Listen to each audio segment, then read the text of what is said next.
Just being away from family, I say I was probably homesick my whole freshman year. Really? From being from Jersey all the way to Pittsburgh.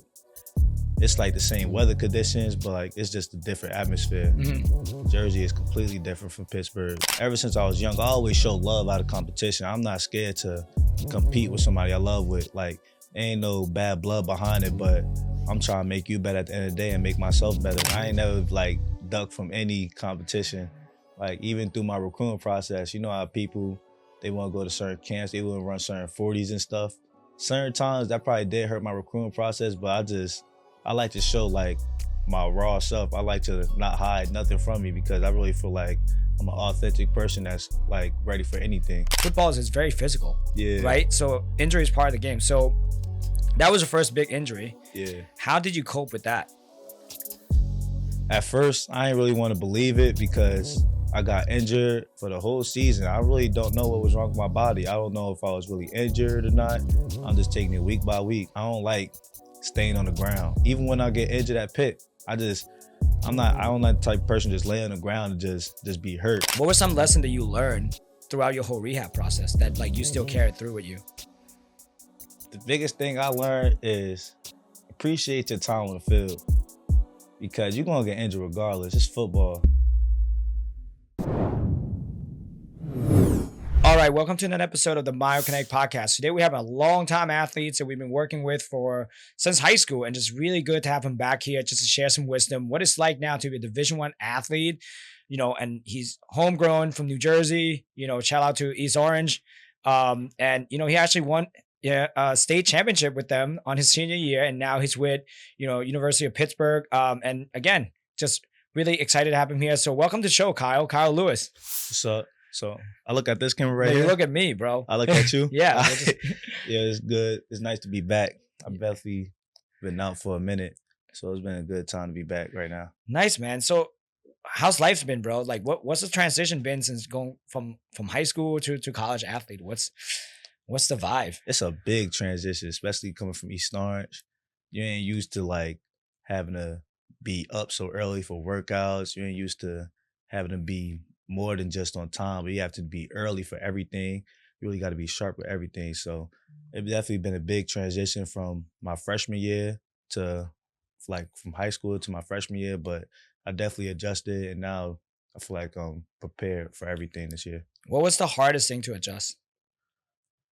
I ain't gonna lie, my freshman year, I'll say just staying focused because I'll like just be playing around a lot, just doing freshman things. And then that's how like I wasn't really taking care of my body. So that's how I was getting injured. And then I missed out for my fall camp my freshman year. That's about it for real. What about the time management perspective? Because obviously when we were working together, you're still in high school. Yeah. You go to class, you have your practice, or you come for treatment. But now everything started 6 a.m.? Yeah. For the time management, it's crazy, but it's not that crazy because everything is going to be scheduled out for you. All you got to do is just make it on time. That's all it is. You're going to have practice in the morning, team meetings and all that. Just make it on time and do it. And then after that, you're going to have your scheduled academic appointment. With your academic appointment, they're going to go through your classes, go through your homework. You should have more than enough time to finish your homework and study the things you need to study. And then just make sure you go to class on time. And then after you're done with all that, just eat right. And then prepare for the next day. Nice. So when it comes to obviously balancing taking classes and then going to workout, going to practice, how do you figure out time when you need to study? I usually will go between classes. Like say I have a class at 2 and I got another class at 4 or I got another class at 6. Instead of going back to my dorm and just relaxing on my bed and then being tired to go to the next class, I'll probably go to the study center and then I'll just relax there for an hour, punch in my couple hours in my study hall time, because usually every athlete gets 6 hours of study hall time. I'll punch in like an hour there real quick, read what I gotta read, like do homework ahead of time of what I gotta do, and just be sharp there and then go to class. Or even if we have a presentation or something, I'll like go over my presentation right before I got class and then get it done there. Nice, man. And obviously you you grew up in big communities and being far from home. Like, what was that like first time? That was bad because I ain't never like I'm just a homebody. I ain't never like been the type to like travel everywhere and all Hmm. this. So just being away from family, I say I was probably homesick my whole freshman year Really? from being from Jersey all the way to Pittsburgh. It's like the same weather conditions, but like it's just a different atmosphere. Hmm. Jersey is completely different from Pittsburgh, and not having that much people from Jersey at Pittsburgh, it definitely hit different. But you know, my freshman year, I had Shane, I had Carter, I had Izzy, Hmm. so I still had people from the crib that I could still relate to and still be close to. Hmm. Talk about the locker room environment, like because obviously when you go in, you're no longer the big man on campus in high school. You're going in, you're like a new kid. You got to earn your reps every single time. Like, and especially you have to compete with guys who's been there, longer than you. Yeah, So how do you adjust to that type of environment where you're family, but you're also competitive with each other? I mean, I always like ever since I was young, I always show love out of competition. I'm not scared to compete with somebody I love with. Like, ain't no bad blood behind it, but I'm trying to make you better at the end of the day and make myself better because I ain't just gonna let somebody that be on the field missing plays that I knew I could have made. Hmm. So, I always competed with, especially my linebackers, anybody. I always try to compete with them, have some extra rep with them, work out with them, but ain't never been like bad blood between competing. You'll leave it on the field, compete, and then back to the locker room was all love. Yeah, dude, we love working with you, right? Especially when you're in here, Yeah. and we always have our banter, you and I, back and forth, Uh-huh. especially on the treadmill. So talk me through about your competitiveness, man. When did that start? Was it you always been a competitive guy since you were younger, or I was the youngest brother, so I uh always I always try to like, earn my stripes. I ain't never like duck from any competition. Like even through my recruiting process, you know how people they want to go to certain camps, they want to run certain 40s and stuff. Certain times that probably did hurt my recruiting process, but I like to show like my raw self. I like to not hide nothing from me because I really feel like I'm an authentic person that's like ready for anything. yeah, yeah, dude. I mean, going back to your senior year, well, you came in here, you got hurt, we got you through, Mhm. and then I remember you just kept asking me like, bro, I need to go back to play these playoff runs to Yeah. see what's going on. And actually, you play, you got hurt on the last game of the season. Yeah, I So got hurt bad. yeah, man, talk us through about because again, it's football is very physical, Yeah, right? So injury is part of the game. So that was your first big injury. yeah. How did you cope with that? I just shrugged. I ain't gonna lie. Like at first, I ain't really want to believe it because I got injured. Pope John. I played the rest of Pope John game, and then we went to the hospital, checked the X-ray. Obviously, the X-ray said like nothing was wrong with Mhm. me, but I still just gotta wait for the MRI. So when we went to y'all said, "What you want to do?" I said, "I really just want to play the rest of the season." He said, "Okay, we're gonna have to wait like till the end of the season, get the MRI, make sure everything's fixed out, and get you right." So for the whole season, I really don't know what was wrong with my body. I don't know if I was really injured or not. I'm just taking it week by week, and then after 2 weeks, I'm thinking my arm feeling a little better. I still couldn't lift it above my Mhm. head, but it wasn't hurting no more. So I played Elizabeth week again. Elizabeth, right before halftime, he tried to throw it deep. I'm trying to catch a pick back in the end zone. Fell right on my arm. I was on Mhm. the ground for like 5 seconds. Everybody just stared at me. I'm like, I gotta get up. I gotta get up. It's been a lot of moments like that, like throughout the entire playoffs of when my arm was injured. It's just, I don't like staying on the ground. Even when I get injured at Pitt, I don't like the type of person just lay on the ground and just be hurt. Mhm. I don't want to see myself in that image. I gotta like walk it off and just, just let it just let the pain just do its job. It's gonna Mhm. hurt to play football. But you just gotta let it do a job. Yeah, you ever seen that video of Kobe when he tore his Achilles? Nah. Oh, so Kobe tore his Achilles in one play. And normally people would just when you tore your Achilles, you can barely walk, right? So Yeah. he got up and he limped to the free throw line, shoot the two free throws, walked off, and then went into the locker room. That's real. Yeah. It's That's real. crazy, man. Yeah, like when you tell me that, that just reminded me of that moment because I remember seeing Kobe like, dude, this guy's different. And it's the same Uh-huh. era.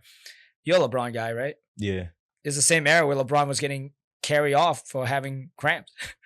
Back then, Yeah. in his early career. No, this is his later career. Oh, later. Yeah. Oh, okay. Yeah. Yeah. It's different, man. I mean, we always have our debate between Kobe and LeBron. So, um, what is it like growing up as a youngest child, right?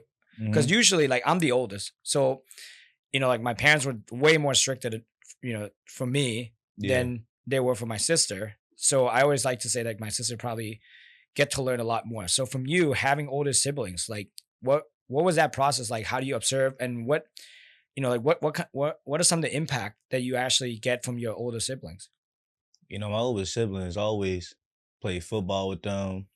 Like I'll always choose to hang out like with my older siblings and his friends over my friends because like I just always wanted to be like them. I always just wanted to be with the older kids. So I Mhm. feel like that naturally just adapted me to just like mature faster and just like be like one of the faster people, one of the bigger people, because I always play around with them.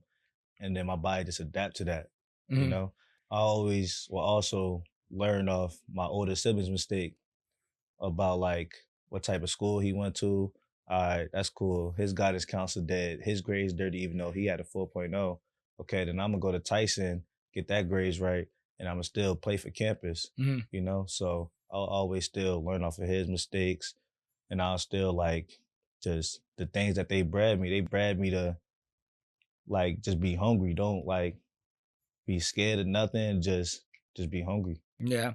How often do you talk to them, especially now that you're away in school? During school, Yeah. I probably talk to them like once a week about like business and stuff like that. I definitely talk to my older brother a lot though. Mhm. We talking to him because he be wanting to travel and stuff. I be wanting to travel too. The plans never make it out the group chat yet, but Mhm. I think we definitely might be able to do something this December. But I definitely talk to my older brother a lot. I gotta start talking to my oldest brother too. My oldest brother, he got a daughter. He about like say like 30 something. Mhm.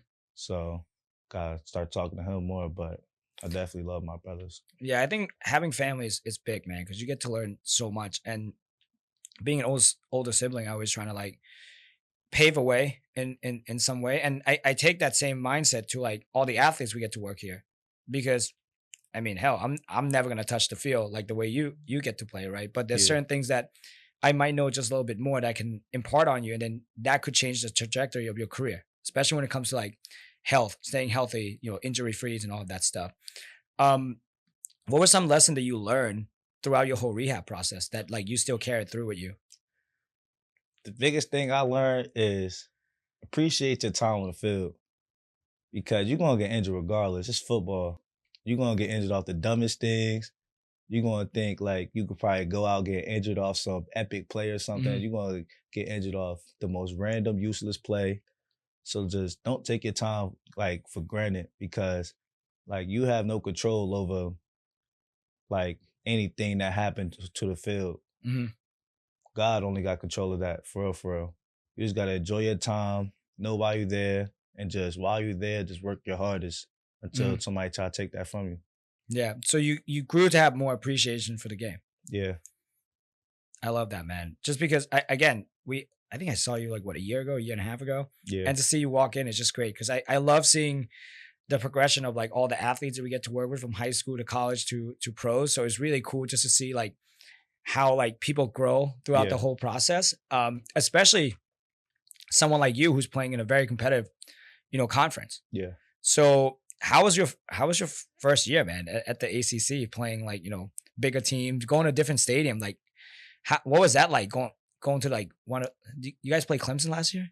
Nah, they ain't played Clemson until they championship year, the year right before I came. Mm, But my freshman year, I won't lie, it was cool, but like I was just waiting mhm, the whole year.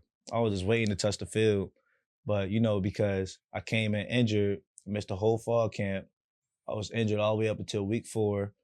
So I ain't really give the coaches an opportunity to show me like I'm that guy, bro. You can put me on the field, you can trust me. mhm. So, I just kept talking to the special team coach every day, even when I was injured. Like put me on that roster, bro. I'm trying to tell you, put me on that roster.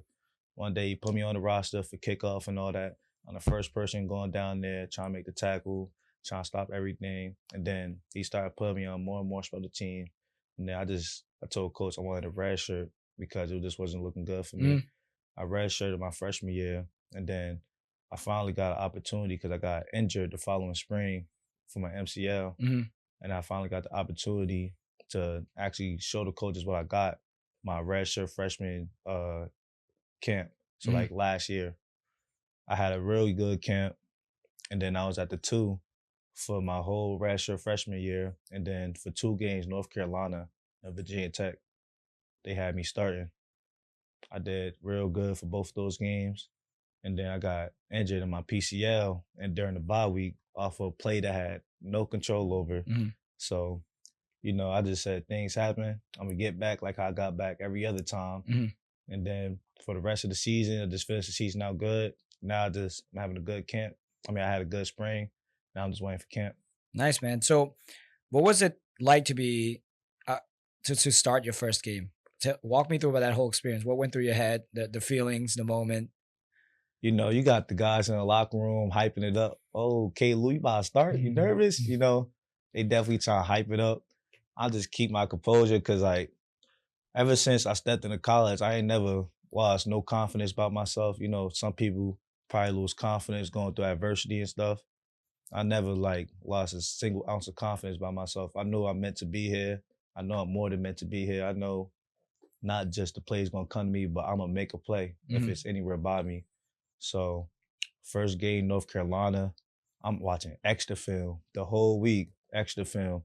Practice, I'm having a great practice week, Getting in North Carolina game, they did a play action. I hurried up, tried to add in. Drake May stepped up because I went behind him around the edge. Shane came up, got it was like a strip sack, but like they called it back, said it wasn't a fumble, whatever. So, we just started the game off hot. I feel like I really had a good game with that. We ended up losing the game, but I still feel like I personally had a good game. So I had some mistakes in that game, had some mistakes in some other games, and I'm just still just learning off my mistakes and just keep getting better off them. Bro, you were going against first round draft quarterback. Yeah. Yeah, what does that feel like? I mean, he was definitely different. I remember a goal line. I'm on the field. I'm always a field side linebacker. So they did an FTB play, field to boundary formation.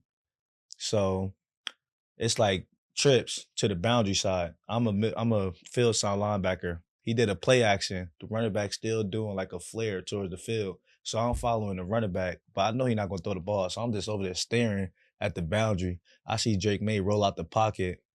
He's stiff arming one of our DNs. The DN's about to get a sack. I'm like, okay. So they was about to kick the field goal, drive about to be over. We was probably down by like a touchdown at that point. I see him switch the ball because he a right-handed quarterback. He switched the ball to his left hand, threw it over our DB. It was like a touch pass or whatever he did. Perfect pass, touchdown to Rob receiver just standing all the way at the cornerback of the end zone. I'm like, bro, this guy's different, bro. He's different. He got it, bro. It's like plays like that, it's hard to just compete against that. But I just love that type of atmosphere. Of like just seeing some crazy stuff like that, and you just keep getting better off that. Yeah, that was definitely crazy. So when was it real for you, man? Where you mentioned just a couple minutes ago, you said like you're meant to be here. When was it real to you? Because you can feel a certain way that you meant to be here. Yeah. But there's certain thing that actually confirmed that. Was there like a certain moment you're like, oh, all right, yeah, I'm definitely meant to be here?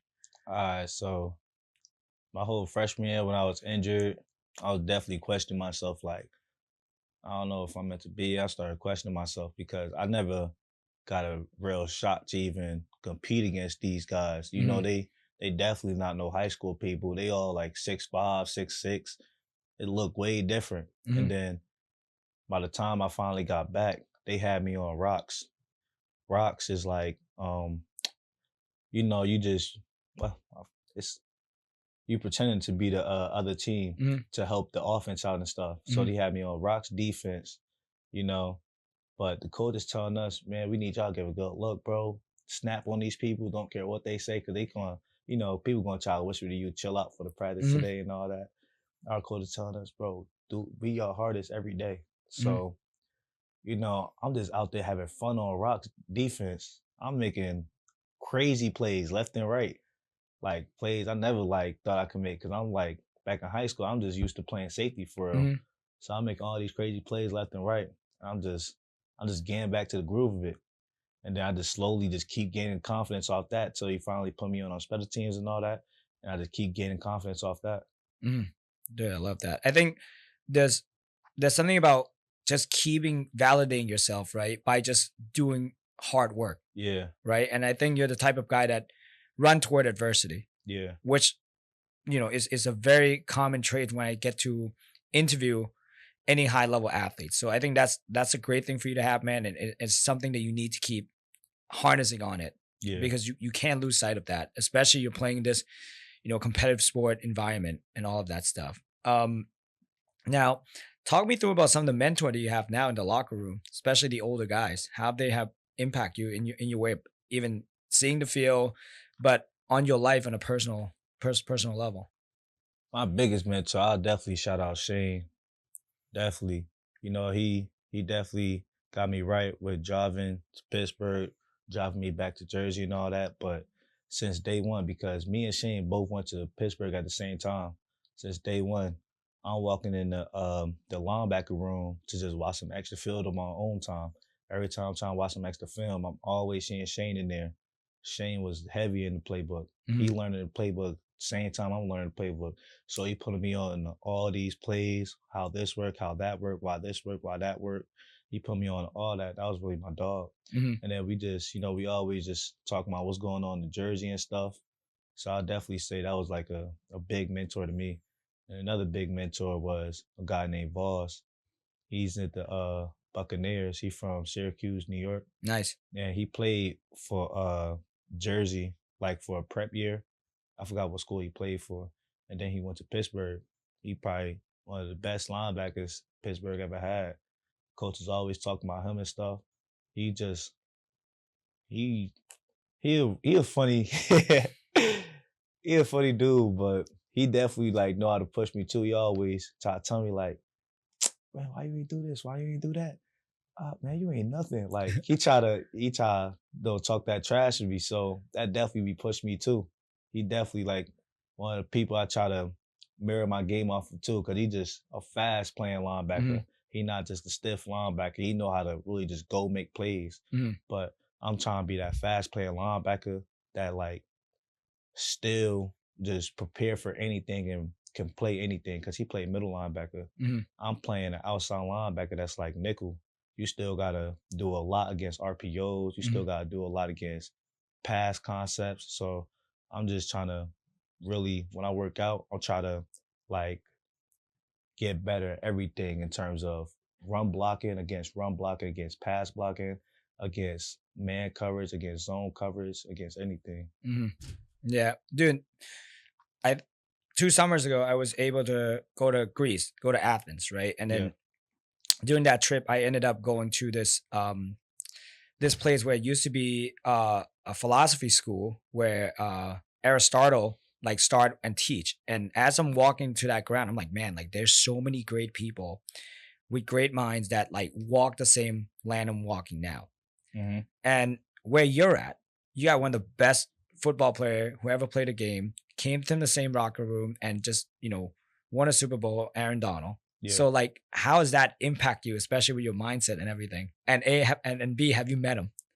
I meet him all the time, but my first time meeting him, my freshman year, I was geeking. I ain't gonna lie. I like, yo, Aaron Donald, bro. I need a picture, bro. You my number one, like you my favorite football player of all time, bro. I need a picture, bro. You really the GOAT. He just started laughing at me. He like, yo, this dude funny, bro. And then, and then my whole freshman year, I'll see him like, yo, what's good, Aaron Donald? Like, what's up? He like, yo, what's up, man? This that funny dude. He'll tell people. I'm like, bro, I'll always nowadays, like, since I've been there for like 3 years now, like, obviously during the season he's not gonna be there, but Mhm. during the off season, I say he's there. Like sometimes, like the week that he in Pittsburgh, he there almost every day. Wow. But other times he'll probably just be there weekly. You know, he got trainers in Pittsburgh. He'll probably be training with the trainers while I'm working out by myself. He'll probably be in the weight room after the whole team get done working out. So he definitely had that work ethic that everybody always hype him about. He definitely had that. Wow, that's awesome, man. So like just your interaction with Aaron Donald, like what else about him now that you see him in person? Like, there's different to be able to admire someone from like a TV Uh-huh. perspective, but actually to see them in person and make them more human. Yeah. Like what is your perspective about that, and what are you taking away by just interacting with him? I mean, in my eyes, he's still a GOAT. Like, it's still crazy. I ain't never gonna like look over the fact that that's Aaron Donald Mhm. in my face working out, just being him. But, you know, I definitely like just took a different perspective that, you know, he just another football player. He made it happen. You could definitely make it happen. You just gotta keep working like he doing. That's always the answer.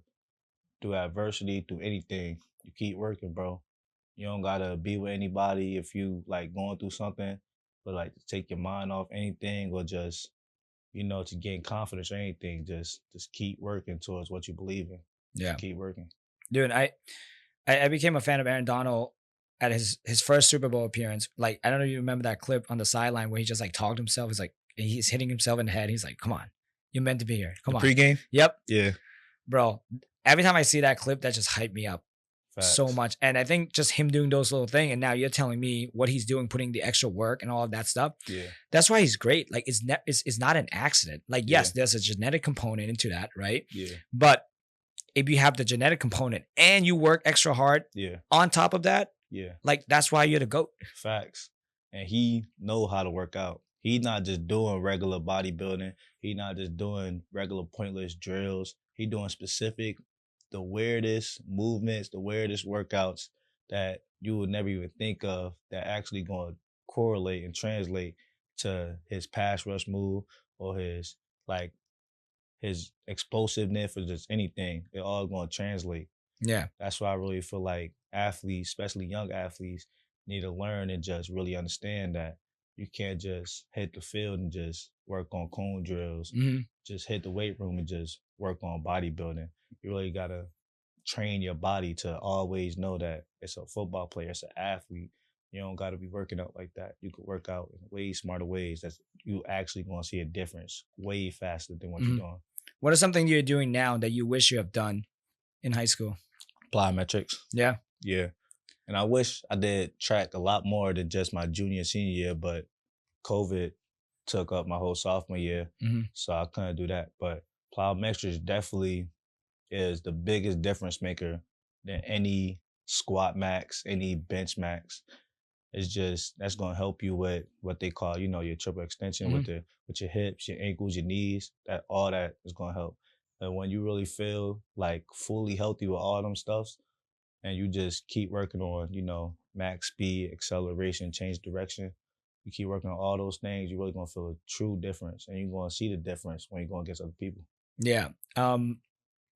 I I love obviously we do a lot of plyometric stuff here just as part of being athletic, Yeah, right? What I love about Aaron is that he's not the tallest guy, yeah, right? But he just uses weight so well, yeah. the way he plays, right? Very explosive. So I remember in your senior year, as we're coming off of your injury, you're like, I want to go back to track. I want to go back to track. How do you think track actually help you when it comes to football? Track was the biggest difference maker when it comes to football. Speed is the most important skill in football. If you any type of skinny or anything, even if you big, I feel like every athlete, every football player should be doing track. Track is the most important thing that could change your life. No matter if it's the 400, the 200, the 100, just don't duck it, bro. You could, it's gonna be cool. I remember I used to always just say in my head, like before I coached last practice, because our coach, he loved the 400. So he'd be having to do 600, 600s one day. We'll probably be doing repeat 200s for like 10 times, 8 times. And I'll just say to my head, like, you're gonna die anyway, bro. Like it's gonna the track workout gonna hurt. No matter what Mhm. it is, it's gonna hurt, bro. Like you just gotta let it low key, it trained me mentally more than it trained me physically too. Mm. Because it just let me know, like, bro, it's gonna hurt, bro. You're gonna be cool, but it's gonna hurt, bro. You just gotta shrug it off after it's hurt, probably walk it off, you're gonna be cool, but it's gonna hurt.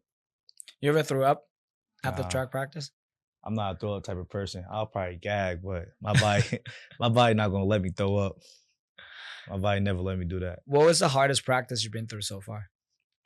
Back in high school, I would say 600s, but like you lucky be jogging 600s. So I'll say the repeat 200s. Repeat 200s is crazy. Your legs be numb, noodle, and you still Yep. trying to just go at least like 80% speed on it, bro. It was crazy, bro. But it just, I feel like I was way more in shape doing that than what I'm doing now. So Mhm. I texted Coach Lance a couple days, no, like a couple weeks ago, telling him like when I go back home, I need to definitely get back to the track training because it definitely, it opened my strides up, it opened Mhm. my hips up, it strengthened my core more. It helps you with so much. It helps you with so much. It's gonna get you way better athlete. Dude, like sprinting is one of the best thing to do to keep on going. Like I personally sprint at least one times a week, Yeah. right? I mean, I always make fun of you of how I'm gonna beat you in a race, but I don't know Uh-huh. about now. But I'll let you get a little older, and then we'll see where that goes. Okay, we gonna see. Exactly. Dude. So obviously you look great. You put on like 20 pounds since I last saw you. Yeah. What's what's your recovery right? Like your sleep, your nutrition. What are some advice you can give to some of the young athletes that listen to this podcast? First thing foremost, stop drinking so much Gatorade. Keep drinking your water. The water is the most hydrating thing you could ever drink. It's gonna be better for you. Gatorade, all that got extra sugar and all that. Just keep drinking your Gatorade. Me personally, I don't really have a diet, but like you just gotta make sure you eat your protein after you work out. You have a good little workout, you gotta eat your chicken, eat your ground beef, whatever, that type of protein, you're gonna get right with that. But just make sure you put in work. You gotta remember, like your teammates, those are your competitors. Those gonna be your brothers, but those are the people you competing with, because those are the people you see. You're not gonna see the people on your schedule. Mhm. If your teammates working with you, how long's practice? Like an hour, 2.5 hours? If they all doing the same work you doing 2.5 hours, what make you think you gonna be the difference maker? You gonna have a different season just putting in the same time they putting in? You got to still put in probably another extra 2 hours in the field by yourself, or you can even bring your boy or whatever. You got to put an extra 2 hours there. You got to put an extra 2 hours, no, extra hour at least in the weight room, get stronger there. You can't do the same things other people doing. You're not just going to just be the natural, like I'm the chosen one Mhm. and just naturally just be more faster than somebody, naturally just be more stronger than somebody. Hard work is real. Hard work really will show you why somebody that you thought was slower to you, somebody that you thought was weaker to you, is faster and stronger to you now because they put in the work. And you just saying there like, why this happening to me? Mhm. You know what's funny? Statistically speaking, people who end up in the Hall of Fame Mm-hmm. are not someone that goes first round. Majority of the guys in Hall of Fame are not first round draft pick. Yeah, they hungry. Hmm. They hungry. They over here trying 6th round, 5th round, they fighting for the roster Hmm. spot. Once they fight for the roster spot, they still hungry because why am I drafted so low? Hmm. It'd be, the first round, I always say the first rounders and the 5th rounders is not that big of a difference. The top 10, the top 5 picks, okay, they probably, generational talent and all Hmm. that. But the first round and 5th and 6th round is really not that much of a difference position wise. But the first rounders, they probably, gonna be complacent. Hmm. They're not gonna be as hungry. And that's the same thing in college too. People go to college, they just feel complacent. You know, they probably a 4-star, five Yep. star. They thinking everything else gonna be given to them. They feeling complacent. 3-star over there hungry. Like, nah, bro, I need this. This Hmm. is feel me. This is my only offer school. I'm getting this. I'm not going to no transfer portal. I'm taking this school over. This is me. Yeah.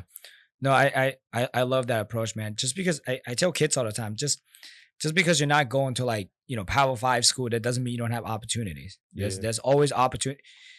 People will find talent and people will find someone who likes to work hard. Like last week we had a defense coordinator for the Jets came on the podcast. And the question I asked him, I was like, hey, what do you look for?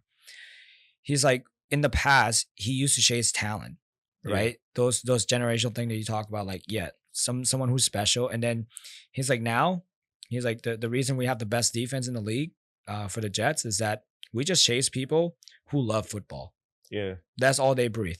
Yeah, this is not Madden. Yeah. You don't need raw, like, overall speed and all that to get the best defense. Everybody's human.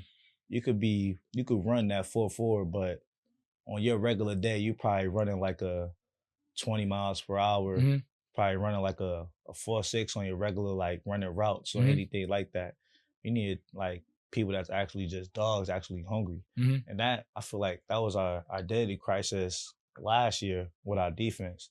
Even though our offense wasn't really as good as we would want it to be, we're still going to point the thumb, as we call it, and see why our defense is letting all these touchdowns.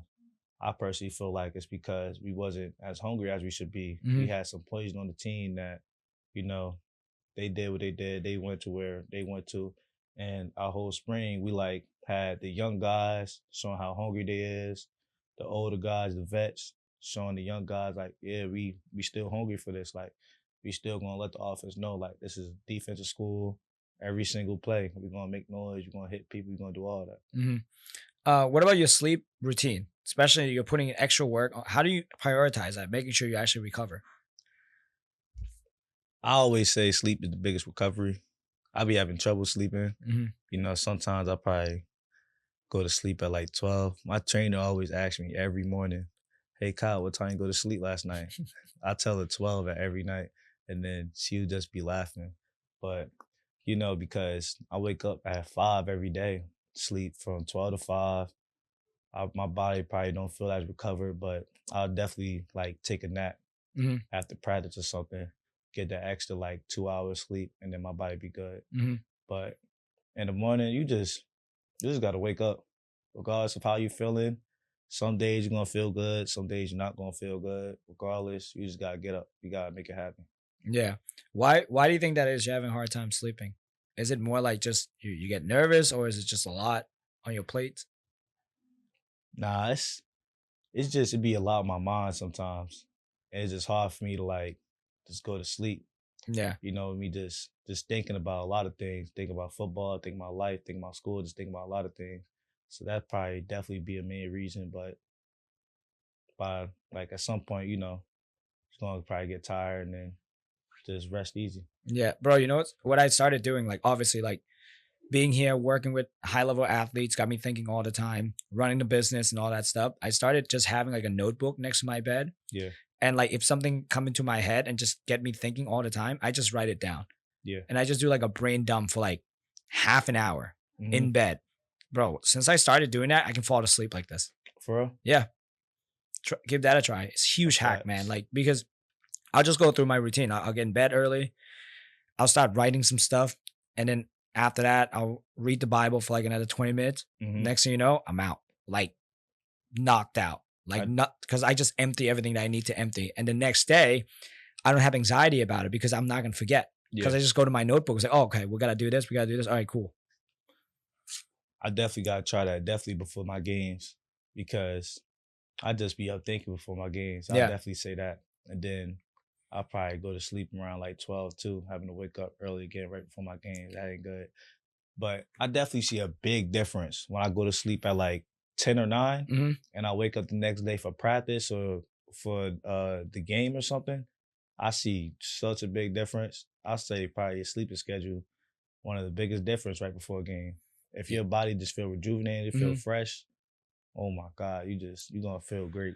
Bro, you know what's crazy is, when you sleep, that's when your body actually get rid of all like the toxin and recover. It's not just, it's pretty much, it's almost your body taking out the trash while you're sleeping. Yeah. Especially for your brain, right? And if you put an extra 2 hours watching film, right, your brain needs to retain the information you're literally taking in. Yeah.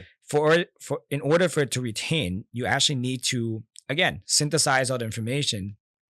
So something I tell some of the guys to do is, you go do some visualization exercise before you go to bed, right? So if you just finish watching film, rather than going straight to bed, you give yourself a half hour, just synthesize what you just went through in your head. Like put yourself in that situation. It's like, all right, if the play is going this way, they're running this play, here's how I'm gonna react, boom, boom, boom. You do that for half an hour straight. Now you're taking what you learned from the film into your brain. So by the time you actually, when you go to sleep and you have your REM sleep is actually help you process those information. So by the time you get up, that information is in your brain and stick inside your brain. Yeah. So when you get on the field, you can recognize pattern a lot faster, right? Because the especially in the ACC is fast paced football. Yeah. Right. So the ability to recognize what's going to happen or anticipate what's going to happen, that's going to have a huge correlation on how well you perform on the field. Yeah, I definitely say I'll naturally do that. Yeah. Every night I'll definitely think about like what play I would do if like, they run block like that, they'll pass concept like that. I definitely think about like what I would do and how I'll make like the craziest play. Yeah. Every night. No, I'm telling you, man, like, and they do this a lot in baseball. Yeah. So in baseball, like you do your meditation, but with visualization, you kind of visualize what's pitch coming at you and all of that stuff. And then from there, you have to react. Yeah, if you can visualize it, you can make it happen. Exactly. So I think with you, as you're watching extra work, extra film, do some journaling, do some visualization, and then just let your brain do the rest when you're sleeping. Yeah. Like, that concept where when you have a really good sleep, you're in like the deepest sleep and everything's feel like it's real. Yeah. And you wake up, you're like, oh, damn. Like, and then when it happened on the field, you're like, wait, I've seen this before. Yes. Like a deja vu, right? Yes. I feel like all that stuff is so real, bro. When my coaches, they showed us a quote. I forgot what it said, but it said, if you could think it, you could speak it. If you could speak it, you could be it. And if you could be it, you could like make it happen or something like that. I gotta show you it, but like I agree with that so much. Like the littlest thought could like change the way you speak, to changing the way you do things, to changing how your character is, to changing like what your destiny is. All that stuff is real. Dude, I love that.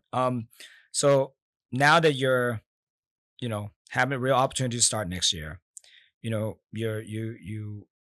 being competitive with what you get to do. Now, what does it mean every Saturday where you get to put on the jersey, with your last name representing yourself? What does that mean to you? And what does that mean for you to represent your family? That means everything. This year, most likely, I should begin a number change, keeping that confidential. And this probably gonna be my last time in the city before the season start, and probably all the way up until the season end. And this, not even December, but like in January.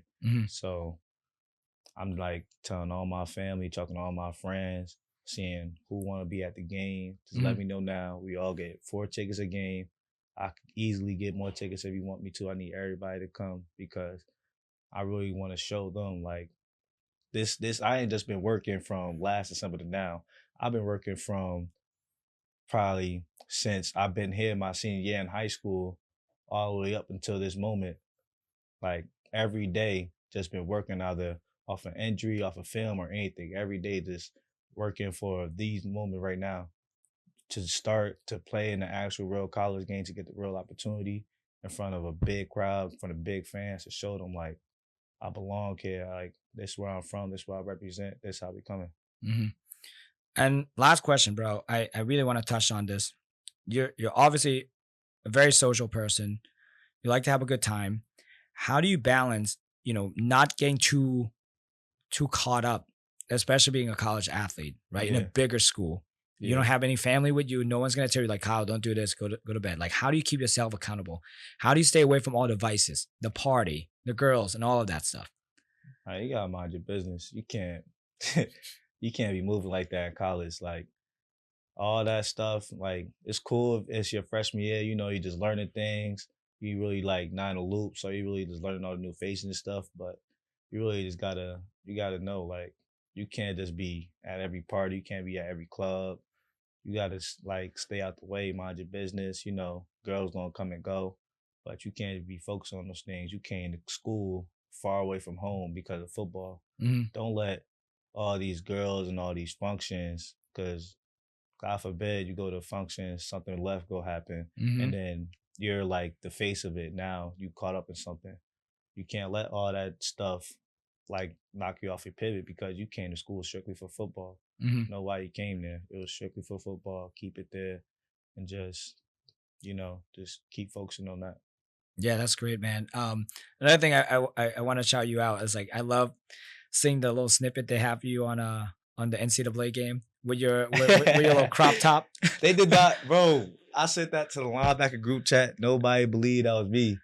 I'm like, all right, bro, we gonna see. And then I'll keep looking at the video over and over again. I saw right here where our number is usually at. It said number 38. So now I'm like, bro, I told y'all, bro, I'm the only person on this team that rolled my jersey up, bro. Yep. I told y'all that was me. They gotta fix me though.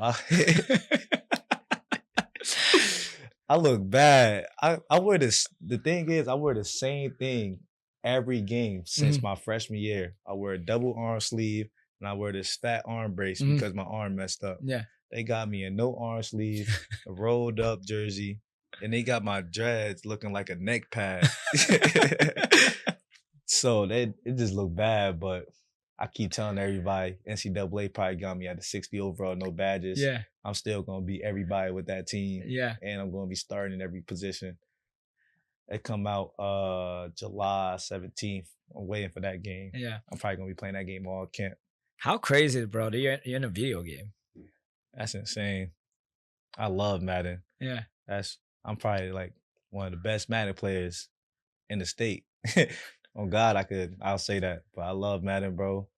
It's crazy. It's going to be like, what, like 100 teams or something? I'm going to be playing with Pittsburgh every time. Anytime somebody try to play me, I'm playing with Pittsburgh. I'm using me every time. It's going to be so fun, bro. Bro, that's crazy, man. Yo, I'm so proud of you, man. Just the way you're moving right now, the way you're thinking. I think there's no surprise to me of how great you're going to be. I think if you just keep that drive, keep that hunger. And I appreciate your time just being on here, bro, making it happen, talking to me, sharing the wisdom to the younger generation. Yeah. So yeah, bro, I'm so excited. I'm definitely gonna make it out there. Make sure you give me one of those tickets out for. I'll give you 1, 2, 3, however many people you want to bring. Just let me know. I'll bring it all, bro. Yeah, bro. So listen, man, if people want to get connected with you, can they reach out to you on your IG? You can reach out at k.009r. You can definitely reach out there. Follow me or whatever. I'm gonna follow you back, bro. If you got any questions for me, I know I'm gonna hit y'all up. Yeah. Yeah. Then you can do some recruiting for Pitt next generation. Yeah, facts. Facts. I'm trying to find some dogs out there on God. I'm trying to put my coach on. Yeah. I know my linebacker coach, he recruit for Jersey now, so all y'all gotta do is like send me some film. We'll send it to him too. Yeah, bro. They can send it to me. I'll send it to you. Hey, bet.